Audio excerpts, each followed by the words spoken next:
El escritor político e historiador inglés Lord Acton dijo en cierta ocasión lo siguiente, abro comillas, el poder corrompe y el poder absoluto corrompe absolutamente, cierro comillas.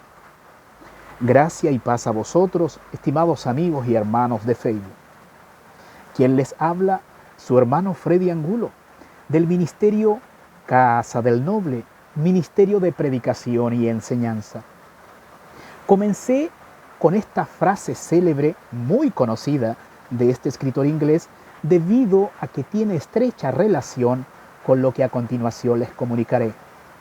Pues bien, tengo como propósito en este breve video hablarle de las tres formas básicas y puras de gobierno. Sí, las tres formas básicas y puras de gobierno, así como se ha venido enseñando desde las disciplinas de la ciencia política, del derecho político, de la teoría de la forma de gobierno e incluso desde la óptica filosófica. De hecho, estas tres formas de gobierno que a continuación enumero ya las proponía Aristóteles en sus escritos. Pues bien, paso a enumerarlas. Número 1, estoy hablando de la autocracia.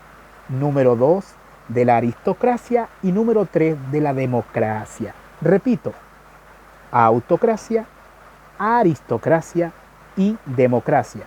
¿Qué significa la autocracia? Significa el gobierno de una sola persona. Esto quiere decir que el poder político se concentra o reposa en una persona. En la aristocracia, el poder radica, se concentra en pocas personas, ya que aristocracia significa el gobierno de pocos o el gobierno de los virtuosos.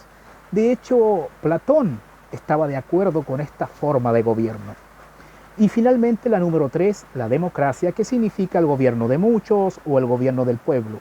Y en alguna medida esta palabra está más relacionada con nosotros, ya que la escuchamos a diario en la contingencia, que la soberanía radica en el pueblo, etcétera, etcétera. Se habla de democracia directa, democracia indirecta, etcétera, etcétera, donde el pueblo da el mandato a ciertos gobernantes.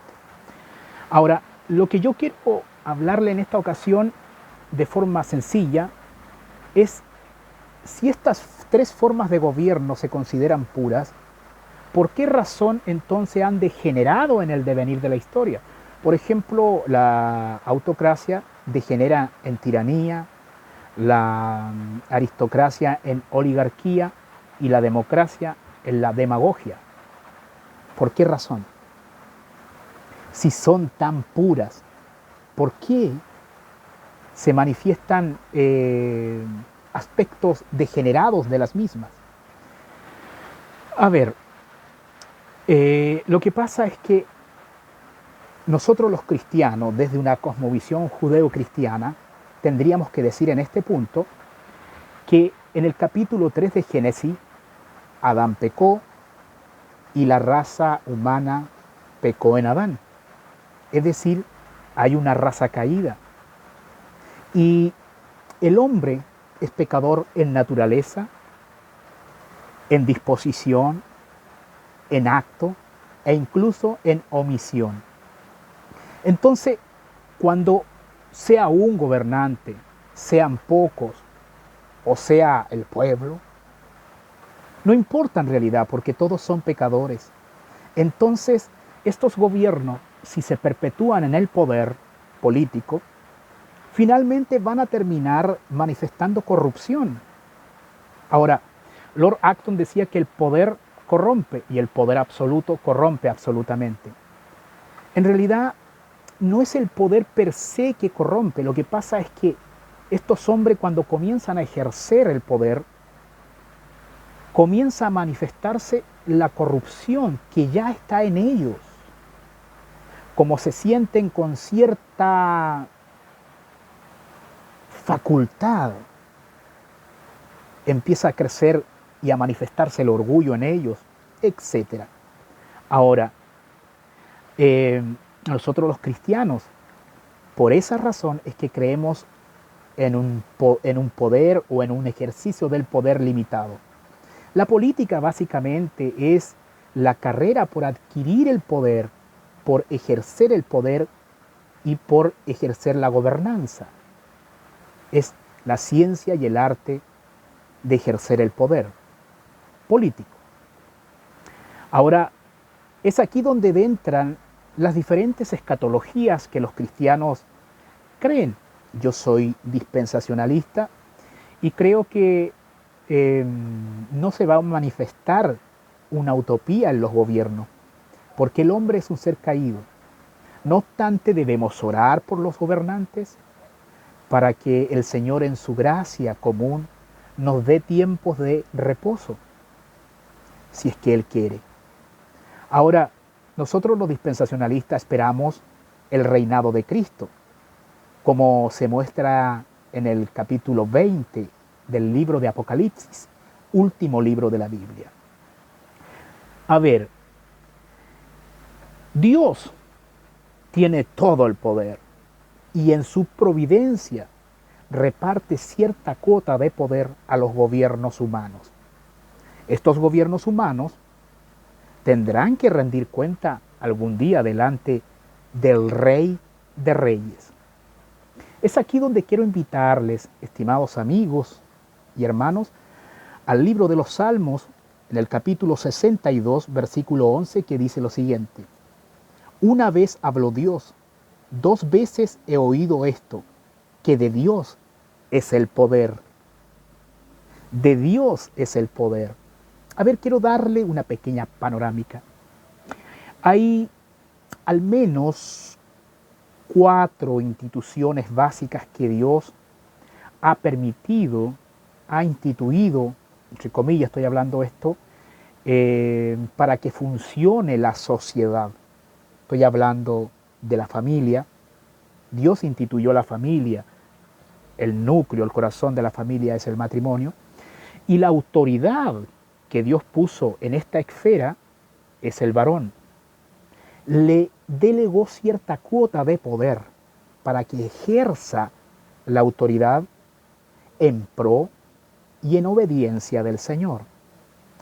La empresa o el trabajo, también tenemos a los patrones, a los jefes, diríamos en lenguaje actual, donde Dios en su providencia también da cierta cuota de poder.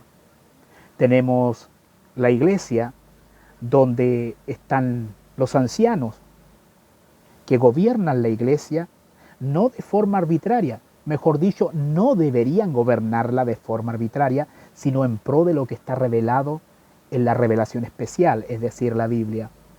Previamente deben cualificar. Pero también tienen cierta cuota de poder para administrar. Este poder no es dado en términos absolutos, ¿ya? Y finalmente el gobierno civil, que es el poder político. Y es aquí donde se ha venido hablando de estas 3 formas de gobierno. Y la historia, la experiencia, nos ha enseñado también que por lo general estas formas de gobierno terminan en corrupción. Ahora, este es un video breve. Por la gracia de Dios seguiré dando pequeñas cápsulas al respecto en muchas materias, ya que uno de los propósitos del Ministerio Casa del Noble es no solo repetir versículos, sino enseñar a pensar a las personas de forma bíblica, estimados. Así que resumo lo que hemos visto hoy. En la teoría de formas de gobierno se manejan básicamente 3 formas puras de gobierno: la autocracia, gobierno de una persona; la aristocracia, gobierno de poco o gobierno de los virtuosos; y la democracia, que es lo que está de moda hoy, el gobierno del pueblo. Ahora, a través de las experiencias en la historia hay formas mixtas, por eso que este tema es mucho más profundo. Yo solamente le estoy dando una pincelada muy pequeña para que usted siga estudiando, siga investigando. Quiero instarle a que usted se meta en estos temas para que renueve su mente a la luz de la Escritura. tenemos que no solamente repetir versículos bíblicos, cuya cosa es correcta. La cuestión es, hermano, sin embargo, pensar bíblicamente. Nosotros debemos ser bíblicos en todas las áreas, en todas las dimensiones, por la gracia de Dios. Ciertamente, todavía está la naturaleza caída en nosotros. Sin embargo, debemos seguir y ser pro diseño bíblico. Nos vemos hasta la próxima y espero que hayan recibido algo de luz con respecto a esta cuestión. Chao.